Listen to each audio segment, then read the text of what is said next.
How's it going, everyone? My name is Michael SK, and welcome back to the Fruit of Grisaia. We hit our next goal for an episode to come out. 5250, I think, for this one. I'm going to try and make this as long as I can. I'm not really restricted on time. Really, my only restriction now is how long I can keep talking.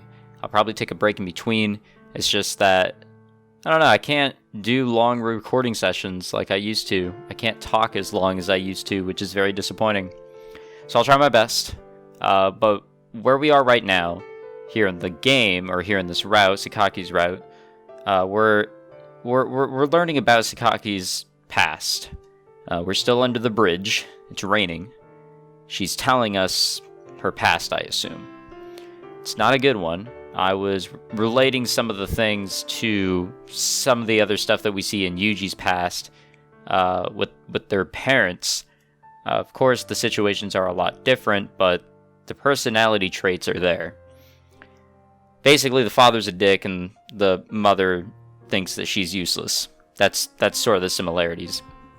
But let's read on. I don't really know the specifics of where we were doing last time. I do know that Sakaki's mother told her that she wished she was not born as a girl but a boy, or something along those lines. So let's read on. 見ろよあれ。あ、なんだ？ってうわ。何あの髪型。Oh yeah, she also chopped off a lot of her hair. 切っちゃったのかな、自分で。かな。でもなんで？あいつんちまた金なくなったんじゃないの？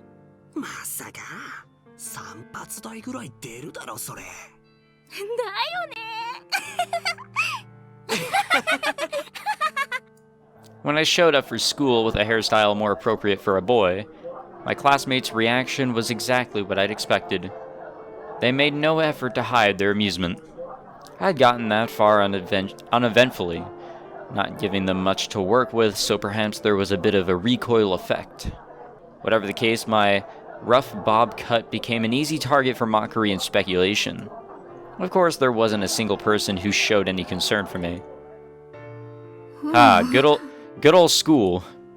My grandmother was simply lost for words at first. Not that the aghast expression on her face meant she was worried about me. そんなみっともないことはこれっきりにしてちょうだい。わかりましたね。The one and only thing she was concerned about was how poorly my actions would appear in the eyes of society. ごめんなさい。まったく恥ずかしい。My grandmother, muttering about shame and humiliation, averted her eyes and disappeared inside the house. And for a very long time, I sat alone in my room, utterly silent, except for the voices of the cicadas. わあ、由美子嬢ちゃん、どうなさったんですか、その髪。ごめんなさい。嬢ちゃんは何も悪くないのに。Toshi-san was the only person who showed genuine concern for me, but it didn't make me feel any better to know I'd made the kind old woman worry. More than anything else, her sorrowful face made me regret my rashness. I'd gotten carried away by my emotions and lashed out. But nothing had changed. Nothing was going to change. For the sake of the one or two people who acknowledged my existence, I decided not to repeat my mistake. Toshi-san's death came soon thereafter. Oh, lovely. Now we really got no one on our side. As the record-setting heat wave stretched on, the news was constantly occupied with stories of elderly people succumbing to heat stroke, and one day our neighbor, already past her 70th year, was among them. すみませんが、お帰りいただけませんか。そんな、せめてお焼香だけでも。由美子さん、あなたも知ってるでしょう。母が倒れた原因を。それはお給金が出るわけでもないのに、ねぎらいの言葉すらかけてもらえず、川本の家のために働き続けて。申し訳ないと思っています。だからだったらもううちとは関わらないでください。もう川本の家とは一切の関係をなくしたいんです。地元でも変な噂が立ってますし。おい早苗、それぐらいにしておきなさい。はい、わかりました。それじゃこれで。それだけでも言いたかった。Your world is supposed to grow larger as you grow up. Mine seemed only to be shrinking even smaller. I'd lost Toshi-san, and with her the small place of refuge in front of our door vanished as well. Damn. Things really aren't getting easier. Just as I was on the verge of giving up, finally at long last a small ray of light broke through the wall of dark clouds. お母さん、具合いいみたいね。My mother was eating a mandarin orange served as a treat after her meal. Excuse me there. Her expression was as placid as always. 今日はなんだか体も軽く感じるわ。But for once it didn't look like a mask she'd plastered onto her face. The peace in her eyes seemed real, something that had flowed naturally to the surface from deep inside her. Our retreat to the quiet of the countryside hadn't done much at first. If anything, our family tensions had probably taken a toll on my mother, but after many years of peace, it seemed her mind was slowly beginning to regain its equilibrium. The recent downturn had given way to weeks of steady improvement. Once you can meet your own needs, it becomes possible to worry about the needs of others. My mother had begun to give my questions real responses for the first time in お医 years. 者さんもいい兆しだっておっしゃってたし、来週からはお薬も減らしていくっていうことだったから、それで。We'd never been able to discuss her treatment, but lately it had become a safe topic of conversation. Specifically, her progress was so promising that a discharge from the hospital was coming into view at long 来 last. 週の月曜日、おばあちゃんと一緒に先生にお話を聞くから、そこでいろいろと今後のことも聞いてくるわね。あと、由美子。何？お母さん。Okay, I was about to say, what happened to the music track there? Are we getting into something bad? 由美子。ね。ごめんね。お母さん、ひどいこと言って。I am sorry I let something really bad, but really, like, true. Like, I honestly believe what I said, and I truly think it, but I wasn't supposed to say it. That was supposed to be at the back of my mind, so I'm sorry for letting that out. あなたにこれだけしてもらっておいて、私、男の子の方がいいとか。It's not exactly nonsense. It'd obviously make your life a lot easier. You wouldn't be in this state. You wouldn't have to stress as much because your quote-unquote husband would have a son, not a daughter, someone who would grow up and to work with him, and this and that. お母さん、いいから。ほら、みかん食べたから手が汚れてる。はい、ティッシュ。食べた皮片付けるわね。ありがとう。いいのよ。お母さんは直すことに専念してくれればいいから。私、そろそろ戻るね。また明日来るから。そう？ゆっくりしていけばいいのに。また明日来るから。I stood up and waved goodbye with a quavery smile. My mother was still sitting in profile, and I could tell she was smiling in return. Holding that image in my mind, I slipped quietly out of the room.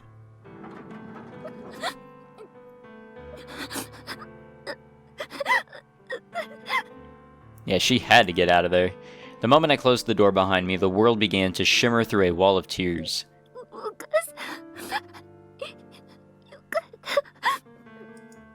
I couldn't remember the last time my mother had showed that kind of concern for me. Whether it's true or not, I don't know if she ever had.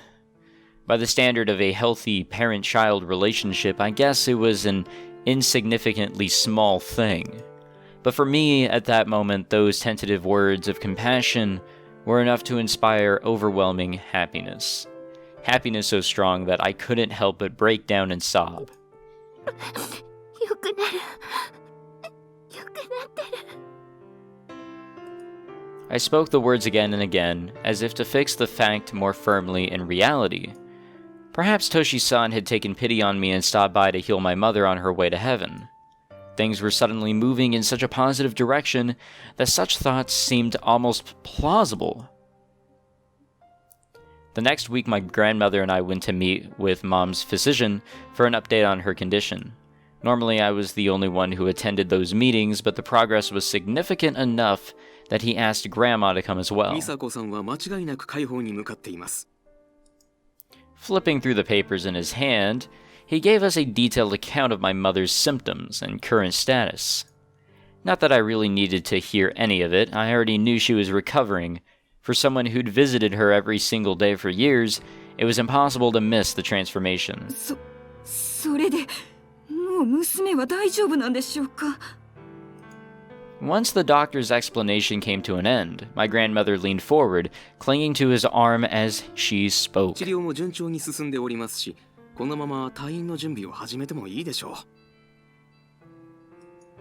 The moment those words left his mouth, my grandmother lowered her head so deeply, I thought she might topple out of her chair and prostrate herself on the floor. ありがとうございます。ありがとうございます、先生。やめてください。頭をお上げになってください。これで榊さんの家にも申し訳が立ちます。ありがとうございます。 Yes, because that's the important thing here.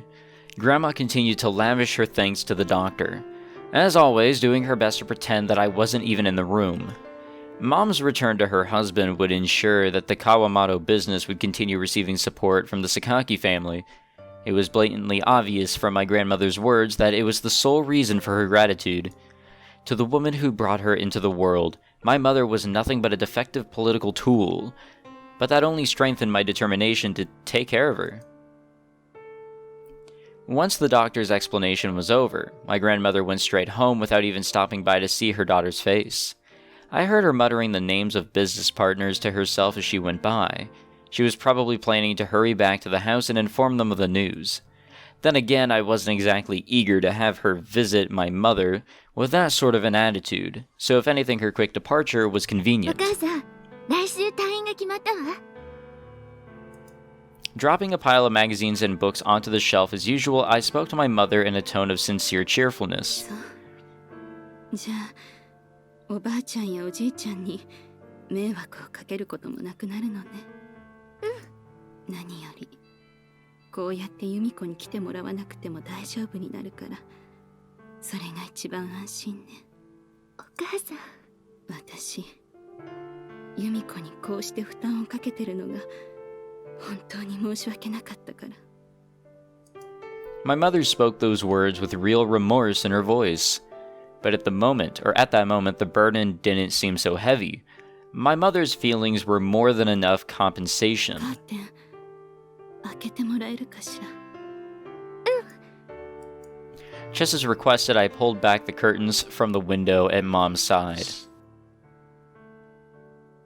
A vault of blue stretched out beyond the panes of glass. It was the very picture of a summer sky.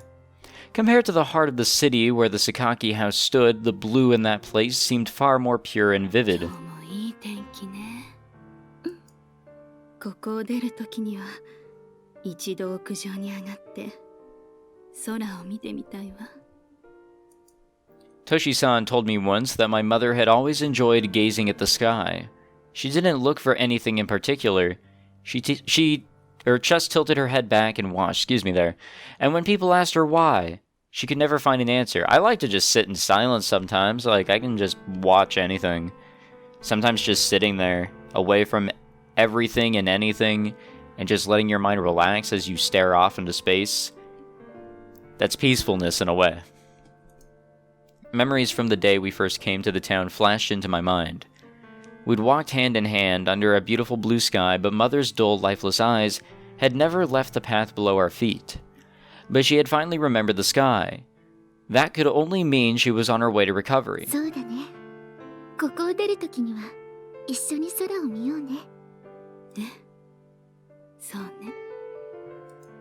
It occurred to me that I didn't have a single memory of the two of us doing something like that together. I found myself very much looking forward to the small event that would accompany my mother's discharge from the hospital. Everything was moving in a positive direction, but the stupidly optimistic scenario I had sketched out in my imagination was coming closer and closer to reality. I have a bad feeling. My mother's recovery produced clear changes in my own emotions. I'd barely spoken to anyone in the weeks since Toshi-san's death, but I was slowly beginning to communicate with those around me.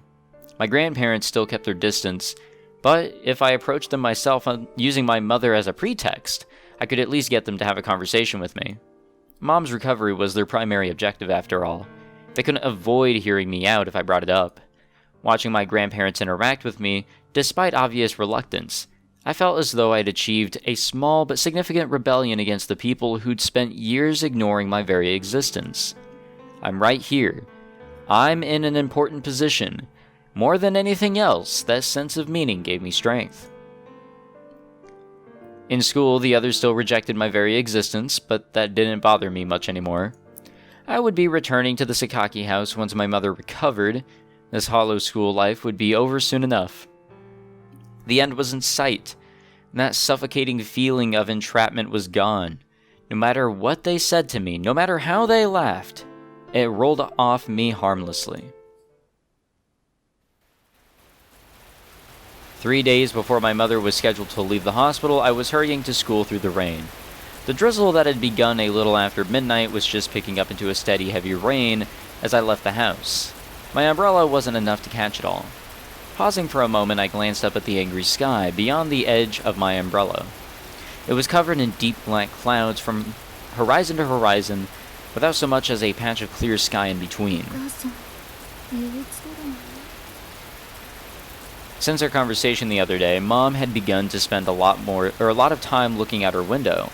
That was nice enough when the weather was clear, but staring up at a menacing sky like that might inspire a bit of gloominess, just as her feelings were finally starting to take an upward swing. I'd have to hurry to the hospital and cheer Mom up as soon as school was over, but with that thought I began to walk again. And just as I reached the intersection between the road to the school and the main street leading to the station, a familiar face appeared from around the corner.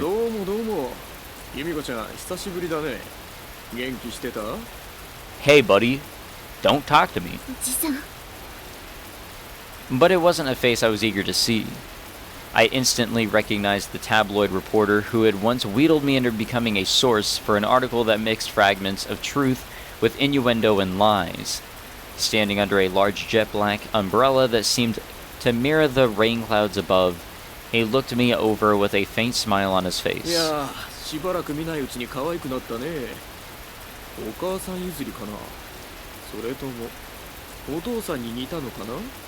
This reporter is a pedophile. His words seemed to have grown even greasier and more presumptuous than before. When I walked past him silently, the reporter fell easily in beside me, keeping pace as though I had invited him to follow.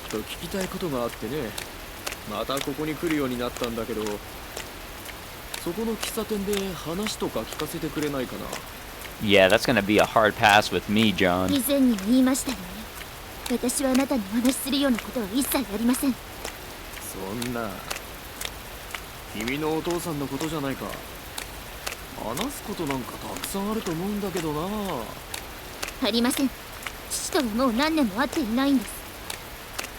It was incredibly unpleasant to have this man bring up that topic now. The Sakaki house was the invisible mass around which we all orbited. I knew my current lifestyle was possible only because of his financial support, but sometimes I couldn't help feeling a powerful burst of resentment toward the father I barely knew. In particular, when people carelessly assumed we must have some kind of relationship.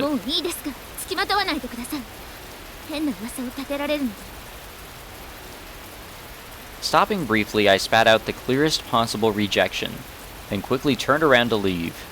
I couldn't allow trouble of this sort to arise so soon before Mom was to leave the hospital.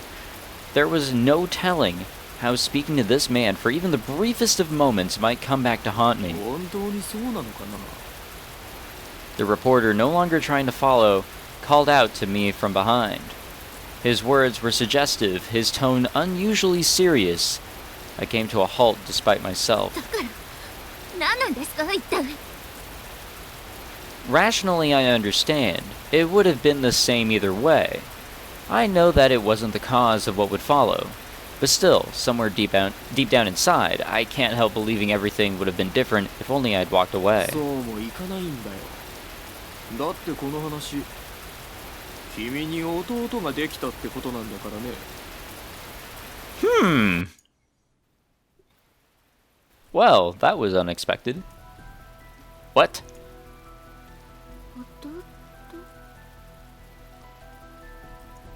When I turned back to face him, the man was wiping at his rain-damp forehead with a knowing smirk on his こ face. れに載ってるよ。もっとも、由美子ちゃんが読むような雑誌じゃないけどね。The reporter reached out and presented me with a magazine, already open to a certain article. Practically grabbing it from his hands, I ran my eyes frantically across the page. Practically grabbing it, excuse me, and then frantically, alright. And the moment I saw that headline, the blood in my veins seemed to freeze solid.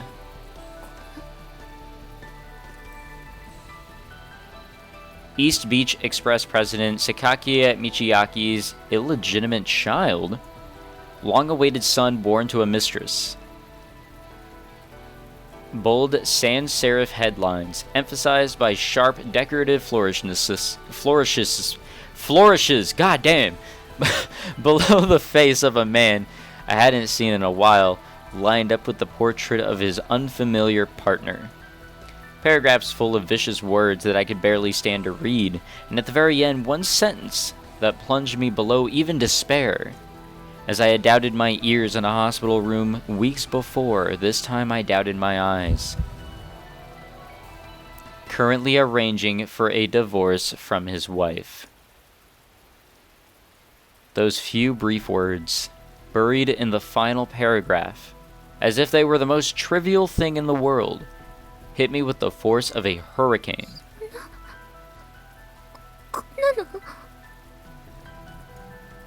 I'd heard the rumors.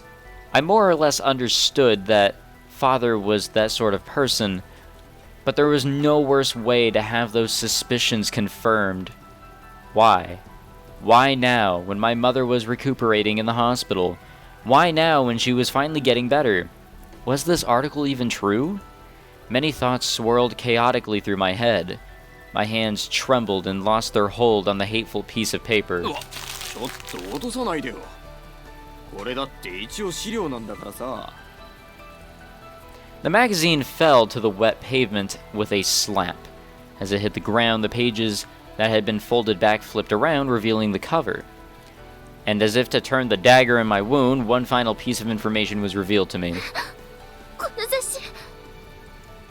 A tasteful work from a well-known painter, behind a number of carefully arranged headlines in a firm serif typeface.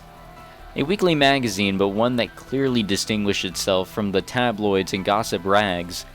A magazine of some credibility. A magazine my mother asked for every week.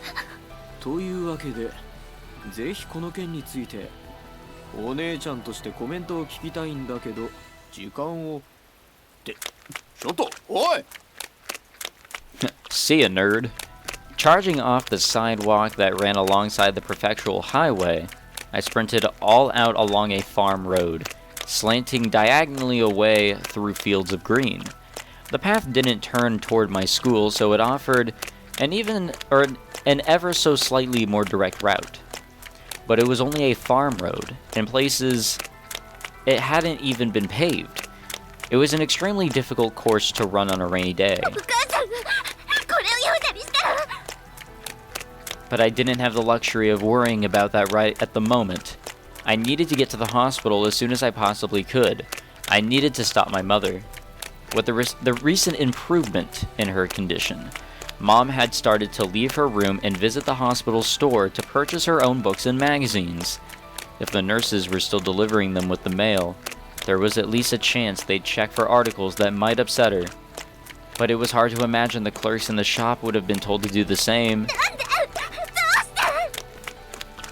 Halfway there, I could no longer muster the effort to keep my umbrella upright above me. I let the rain strike me and focus all my attention on running. Water went flying with every heavy stride, slapping against my legs, soaking my skirt. The small ember of satisfaction warming my chest only minutes before had been smothered completely out of existence. I was cold to my very core. ちょっと廊下を走らないでください。すみません。 My momentum barely slowed after arriving at the hospital.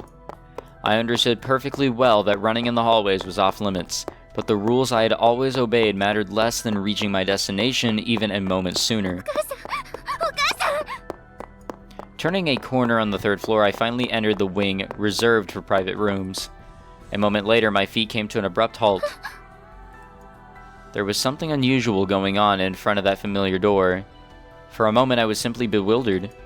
3 strange men in expensive suits were standing just outside my mother's room, talking to each other, just on the verge of entering. A vague but powerful sense of dread ran through my body like a jolt of electricity. I shouted angrily as I approached. The man who'd been reaching for the door hesitated. Before I could continue, the white-haired man at the head of the little group preempted me with a question. 失礼ですが、どちら様ですか？この病室の榊美佐子の娘です。あなたたちこそ誰なんですか？母に何のご用ですか？ Unperturbed by my fierce attitude, the white-haired man answered with a calm smile. ああ、あなたが由美子さんですね。申し遅れました。私、榊家の顧問弁護士をしております須田と申します。顧問弁護士？ええ。この度はお母様の件でちょっとお話がございまして立ち寄らせていただきました。 The magazine article I'd read minutes before flashed vividly before my eyes.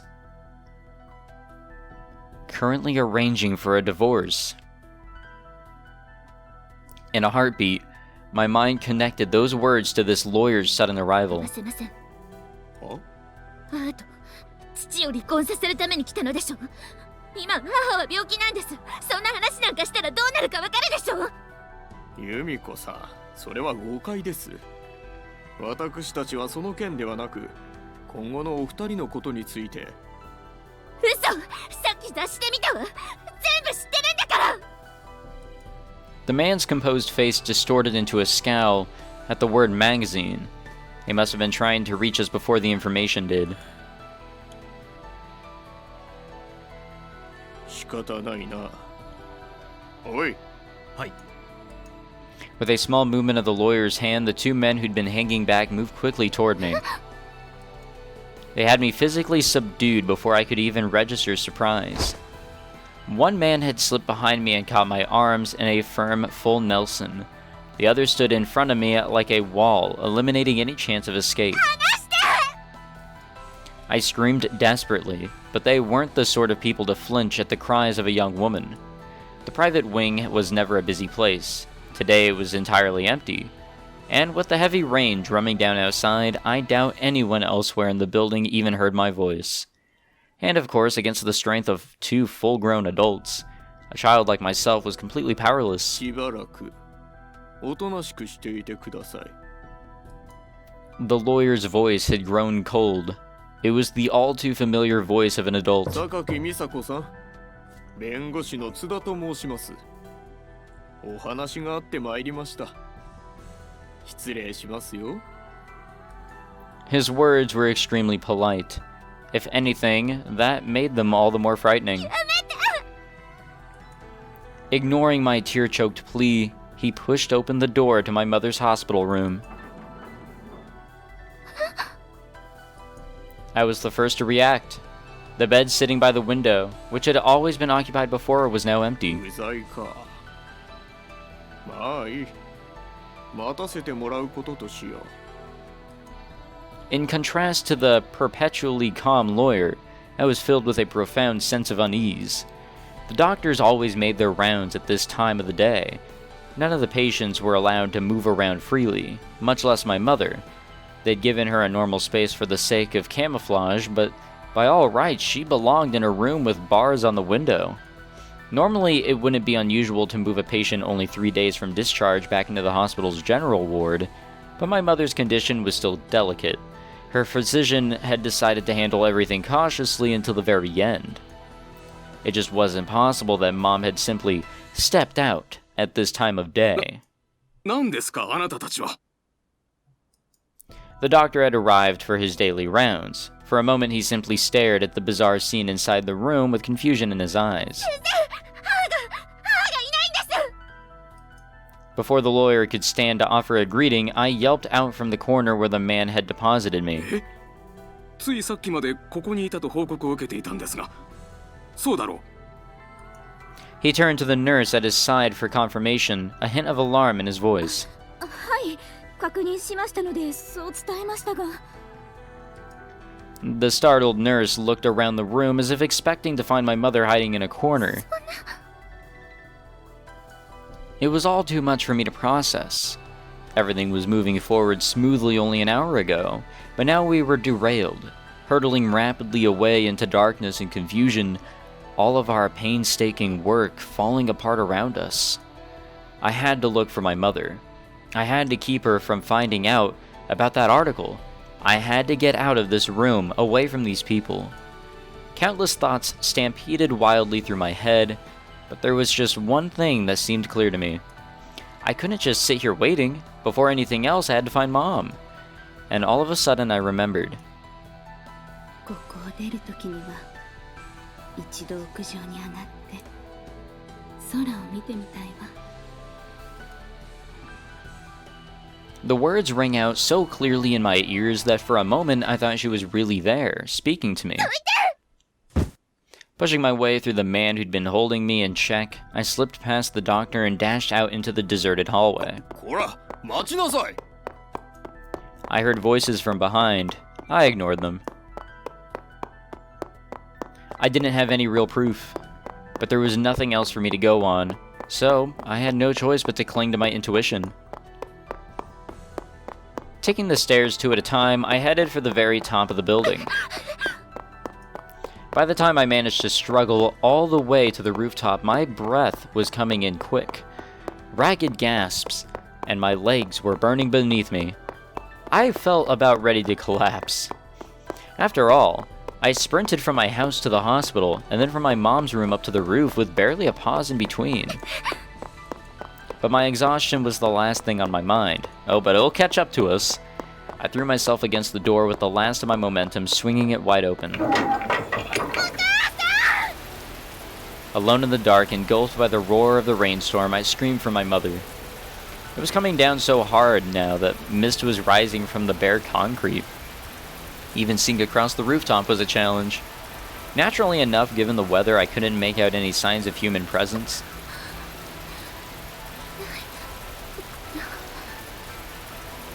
But just as I muttered those words, a white shadow stirred in the darkness. It was a human being, a woman dressed in the white clothes of a patient, standing in the rain. From her height and the length of her hair, I realized at once it was my mother. I splashed through the puddles to her side. She was staring blankly up into the sky, battered by the powerful rain, her entire body utterly soaked.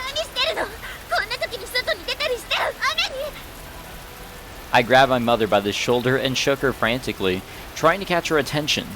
But her eyes were fixed on the sky. She didn't so much as budge. It was obvious at a glance that something was terribly wrong. Halfway through the sentence, I noticed something lying on the ground at the very edge of my peripheral vision. It was flapping around in the wind. I had the feeling I'd seen it before. Not that long ago, in fact. That cover. That tasteful painting, the work of a well-known artist. Those headlines set in a restrained professional font. The magazine containing the article was lying at my mother's feet.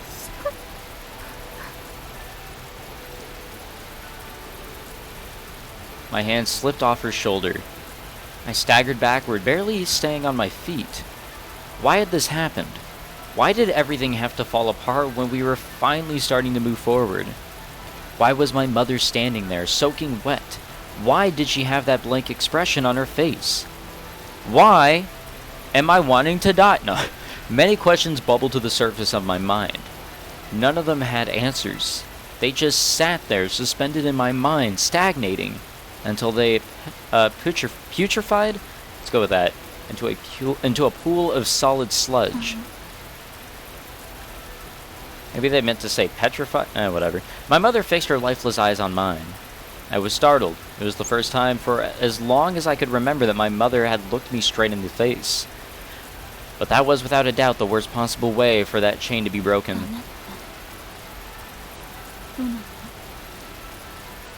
What? There was no light in Mom's eyes. The words she spoke posed a question, but there was nothing like actual curiosity behind them. It was the voice of a machine. I wanted desperately to convince myself she was joking, but no matter how I tried, I couldn't make myself believe it. The evidence before my eyes was simply too powerful. Mom's face was paler than white, and at the center of her wide eyes there were two bottomless dark wells where her pupils had been. Those tiny spots of black seemed more vast and more profound than the black sky stretching out endlessly above us. I was standing on the edge of an abyss, and I was afraid. It felt as though I might fall into those pools of darkness and disappear. But I couldn't stop staring. I couldn't avert my eyes from the thing that was trying to swallow me whole. After all, she was the only person left in the world who'd ever acknowledged my existence. I called out to her, praying the word might pull her back from across the chasm that separated us. But it was too wide. My voice was too weak. I was too weak.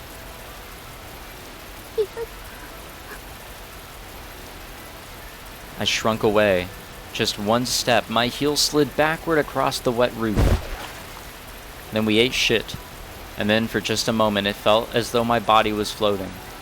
Disoriented by a sharp impact to my backside, I didn't realize that I'd been pushed out of the way until I saw the doctor moving past me.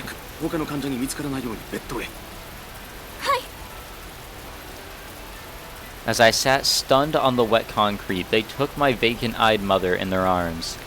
They were carrying her off like an oversized doll, away from me to some place I didn't know. Pushing myself up off the ground, screaming, I ran toward her. I didn't make it 3 steps before another nurse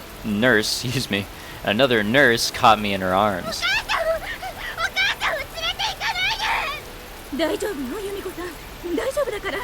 No, I don't think it's alright at all. I think it's the extreme opposite of alright. Rising above the pattering of the black rain, a baleful roar filled the air, crawling up from the depths of the earth, demolishing everything in its path. That sound, like a massive boulder tumbling relentlessly across the world, merged with the scene before my eyes and engraved itself violently onto my heart. I tried to follow with my eyes as they carried her away. I strangled out one final cry. In response, the world filled with intense light, as though a dozen cameras had flashed at once. For a moment I was dazzled. And by the time my vision returned to normal, there was nothing left to see. No, not quite nothing. On that otherwise empty roof, one water-logged magazine remained. It was dissolving by now, paper melting away, ink blurring into you can't read it. But my memory of the truth it contained wouldn't disappear so easily. My broken mother was gone. The doctor who'd smiled and told me she would be leaving the hospital was gone. I was absolutely alone.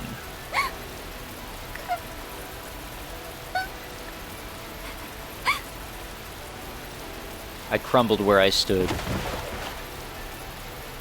My knees hit the ground first, then my hands, then my face. The wet concrete was pleasantly cold against my cheek. Maybe if I lay here long enough I would melt away and disappear, just like that magazine.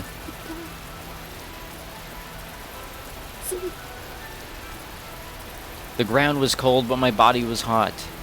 I'd used up everything I had. I was empty. I'd given up on the very idea of moving.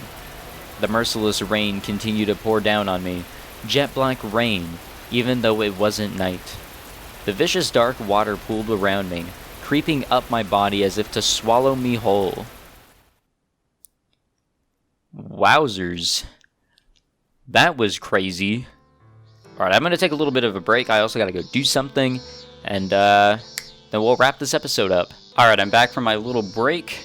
We are into Lost Days Part 2, I believe, and it is August 1st. So let's continue on reading here for just a little bit more. Sometimes I hate that this country has 4 seasons. The world has 4... okay, anyways. Just when I'm finally starting to forget, an autumn wind reminds me of a whispered insult. Winter skies bring back cold and lonely memories. And in summer, when the sudden evening storms arrive, I'm torn apart with every clap of thunder. Again and again, until there's nothing left. 1 year after my mother's relapse, things had quieted down. The commotion at the hospital created a bit of a stir around town, but it didn't take long for the talk to trickle to a halt. For one thing, the main character in the story was no longer a resident. And even our cold-hearted country gossips seemed hesitant to turn a gravely ill woman's condition into one of their nasty little jokes. I was absent from school for a week after the incident, recovering from the shock and a mild case of pneumonia. Well, that makes sense. But my life eventually returned to its normal rhythm. That would be the superficial summary, at least. The trauma of reading that magazine article led to a dramatic downturn in my mother's condition. She was now suffering from acute memory loss. Her physician, my grandparents, my father, and me, we were all strangers to Mom now. Everyone she met slipped out of her mind within minutes.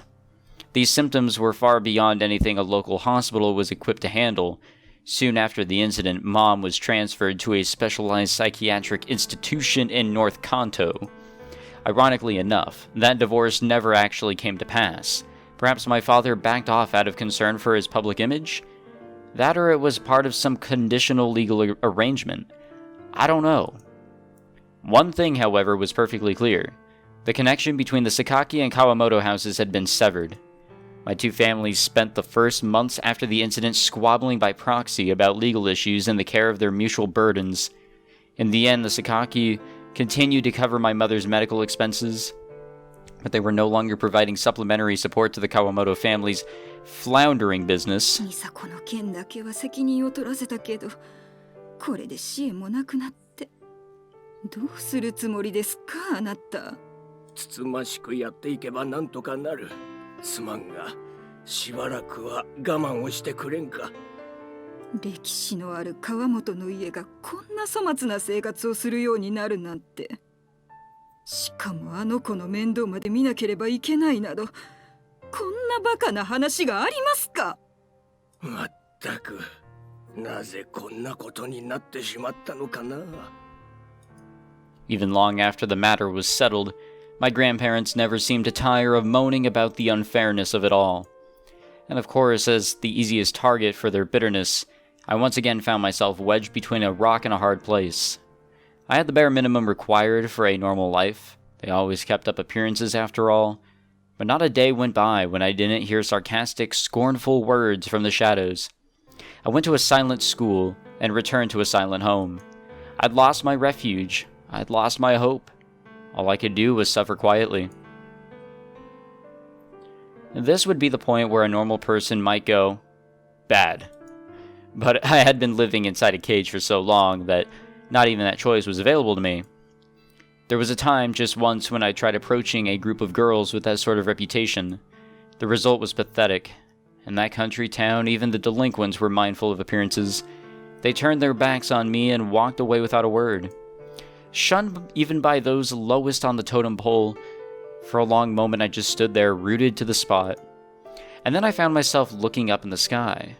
It looked no different from the day I gazed out the window with my mother. Had my mom always been alone? Was that why she spent so much time watching something that never really changed? Now that I was well and truly isolated, I'd begun to think more about her feelings. It seemed like a moment worthy of a little sobbing, but it just wasn't happening. On that day in the rain, I'd used up my lifetime supply of tears. All that was left was a parched, withered husk of a human being. Damn. 1 month later. In early September, our teacher had fallen ill that afternoon. The final lesson was replaced by a study hall, which I'd spent gazing dully out the window. That exercise in pure boredom finally complete, I was walking sluggishly down the road toward my grandparents' house, just turning the final corner onto our street.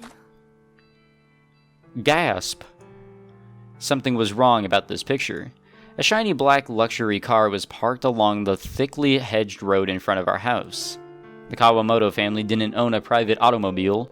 My grandfather apparently had one back in the days when the business was doing well, but it was one of the first things to go when the recession hit. The negotiations with the Sakaki family had always been held in the business office by the station, so it was hard to imagine why such a car could have possibly come. For a little while, I dawdled outside, staring curiously at the car with its thickly tinted windows, but after 2 or 3 minutes, a voice called to me from inside our house. 遅かったじゃないの、由美子ちゃん。早く上がって。I was startled. The friendly attitude was one thing, but it was the very first time since I'd arrived that my grandmother had called me my name. She wouldn't have done that without a very good reason. After quickly removing my shoes, I let her usher me into the parlor. It was the first time in a good 4 years that I'd been in that room. The instant I crossed the threshold, 5 men in black suits stood up simultaneously and bowed in greeting.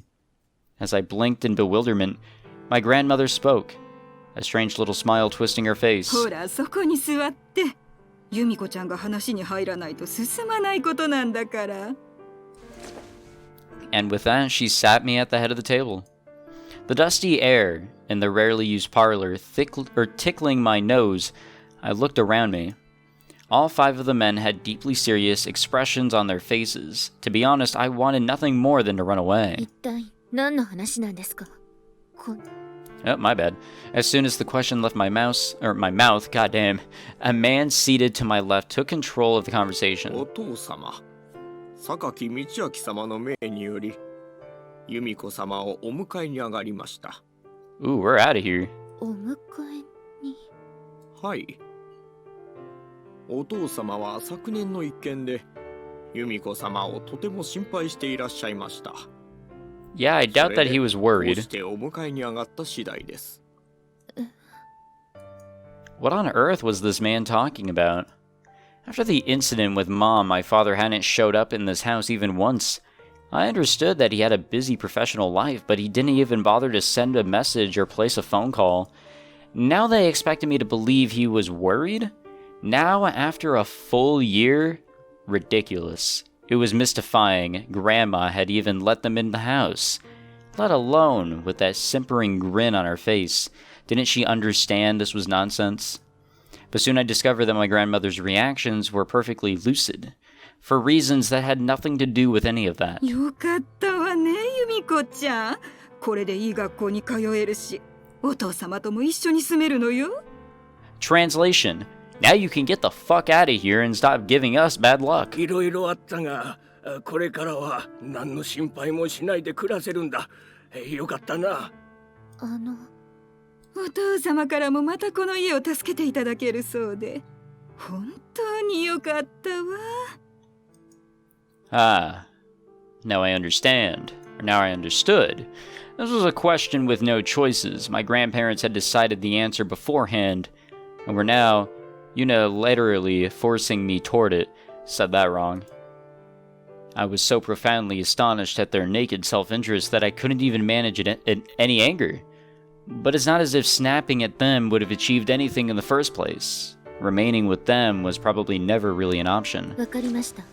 すぐに準備をしてきます。 When I stood from my seat, my grandmother spoke in a sickeningly sweet voice. あらあら、そこまで急がなくてもいいのよ。榊家の方は明日もまたいらっしゃるというし、それまで。いえ、結構です。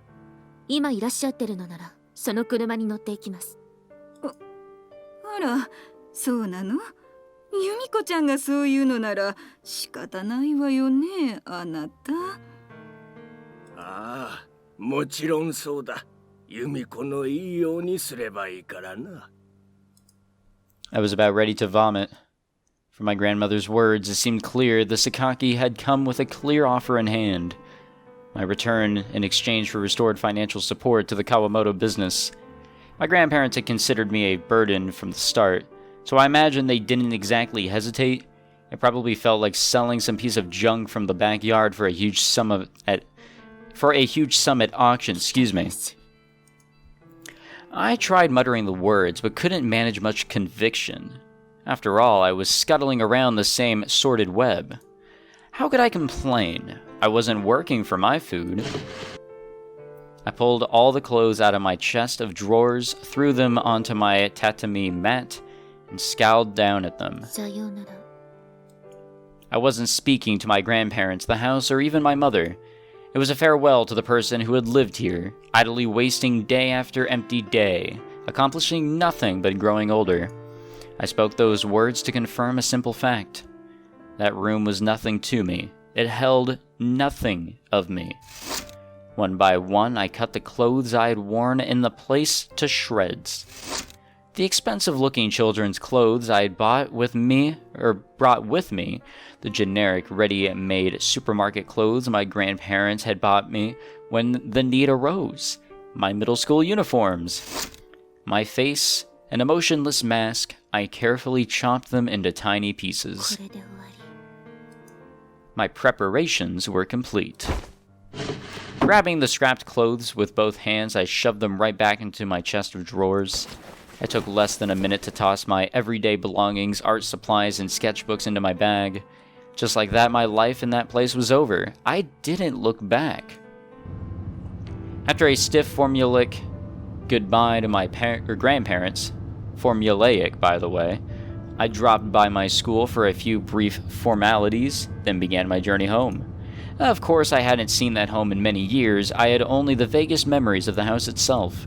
I was sincerely happy to be leaving my grandparents behind, but that didn't make me any less uncertain about the new life being thrust on me so abruptly.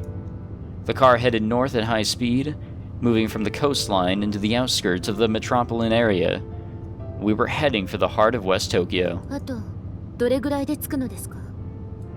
An elderly man who had introduced himself as the chief of the clerical department of my father's company was behind the wheel. 車が混んでいなければ、あと30分もすれば着くかと存じます。 Glancing briefly at his GPS, he answered my question in a calm tone. 60 kilometers, as the crow flies. That was the distance from my grandparents' house to that of my father. In the end, my mother had never managed to return to a place less than an hour away by car, and I myself was only coming back on someone else's power. I didn't have the slightest idea what was coming next. I wasn't particularly hopeful, but I didn't feel much in the way of despair either. It would be enough if I could just spend my days quietly until I finally became an adult. With that thought, I closed my eyes and waited for the car to arrive at its destination. Just as the chief secretary had told me, we reached my new home about 30 minutes later. The house was very different from the patchwork image I had sewn together from fragments of my childhood memories, far more magnificent than I remembered it. From the outside, the building itself looked like a Western-style mansion straight out of a manga. The spacious gardens were surrounded by a high wall. The grounds were covered in so many tall, beautiful trees that it could have been a park. I had hazy memories of those things, but after years in the country, their scale and magnificence, took me by surprise. But on an emotional level, the sight left me cold. My father's actions were one thing. My obedient return at his whistle was another. No matter how splendid the house might have been, when I thought about the foundation it was built on, my thoughts naturally took a turn for the bitter. I whispered the words to myself too softly for the driver taking my luggage from the trunk to hear. Passing through a finely wrought metal gate, I returned to the house I'd spent my first years in.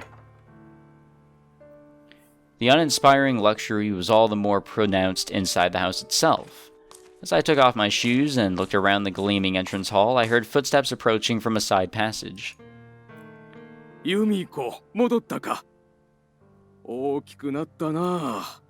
Yeah.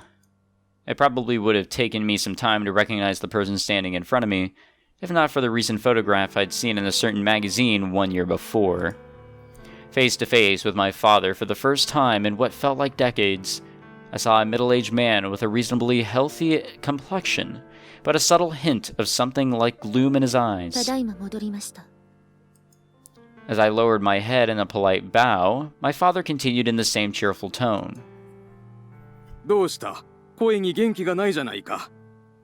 車に長い時間乗ったから疲れたのか。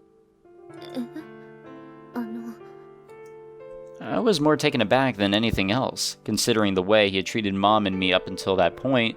His aggressively friendly attitude was incomprehensible. From what I could remember, my father and I had only spoken a bare handful of times when I was a child, and certainly never like that. His motives weren't clear to me, but the sudden attempt at intimacy was off-putting. I didn't quite know how to respond to it. 大丈夫です。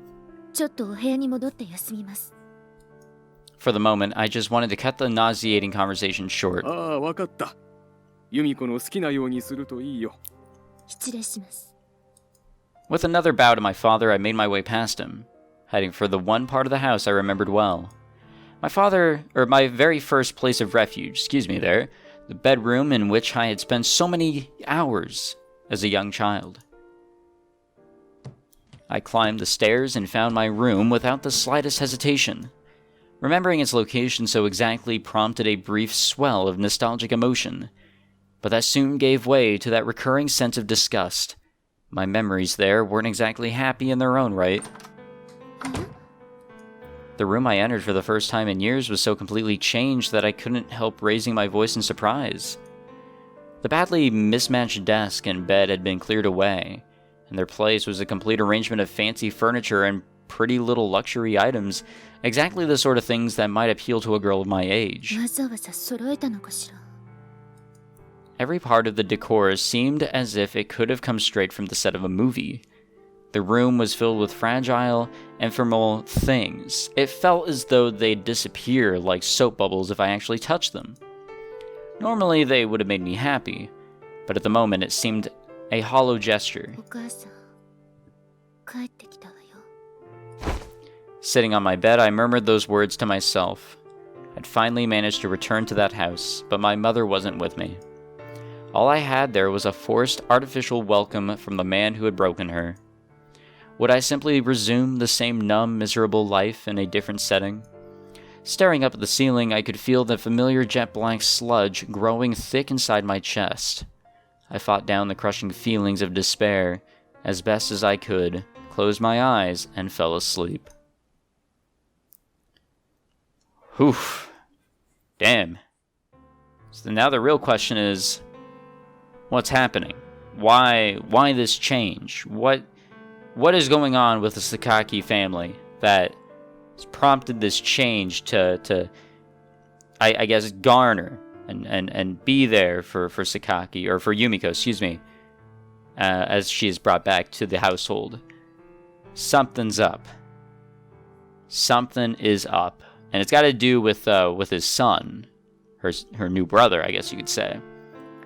Maybe, or at least that's my guess. So that's where we'll end it for this one. I really don't know how long this is because I kind of broke this into two different parts. Decided to take a break, you know. We are in Lost Days 2. I don't know if there's a Lost Days 3, but I want to say that we're making good progress as we go through this backstory. Maybe one more episode and we'll be out of the backstory. I have absolutely no idea. But regardless, thank you for coming by and watching this episode. If you liked it, please leave a like, subscribe. We need another 50s to get the next episode out. And yeah, I'll see you all next time. Thank you for watching. Take it easy.